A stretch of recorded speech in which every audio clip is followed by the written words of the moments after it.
Can a 6-year-old GPU still crush 1080p games in 2025? RTX 2060 came out over 6 years ago, but you'll still find it in many gaming PCs and even in used listings today for around $140. So let's keep this simple. I'll break down what it can still do, where it struggles, and whether it's worth buying or keeping right now. The RTX 2060 launched in early 2019. It came with 6 gigabytes of GDDR6 memory, support for ray tracing, and DLSS 2. Back then, it was a strong card for 1080p gaming. Even now, it shows up in lots of mid-range and budget builds, and for good reason. It still holds its own in many games.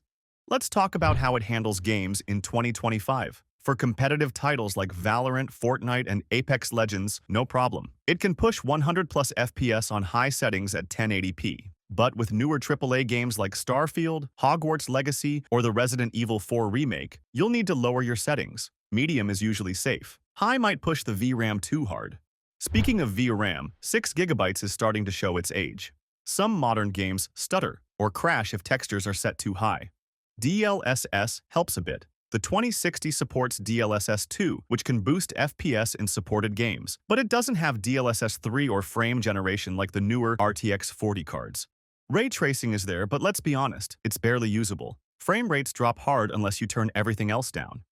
Now, how does it compare to other cards today? You can find the RTX 2060 for about $120 to $140 used. That puts it near some newer entry-level cards. The RTX 3050 is newer, but not always faster. The RX 6600 is often cheaper and usually beats the 2060 in performance. Then there's Intel's Arc, decent performance, but drivers can be hit or miss. So the 2060 still holds its ground, but it's not always the best value.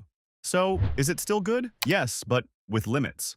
If you already own one, it's still solid for 1080p gaming. No need to upgrade unless you want higher settings or more VRAM. If you're building a budget PC and find one under $130, it's not a bad deal. But if you're spending closer to $150 or more, you can probably do better. The RX 6600, for example, gives more performance and more VRAM. To wrap it up, the RTX 2060 is still decent in 2025 for 1080p gaming, but only if you get it for the right price. It's not future-proof, and newer games will start pushing it harder. So if you're buying today, keep that in mind. And if you're building a new budget rig, drop your specs down below. I'll try to help out. Thanks for watching. See you in the next one.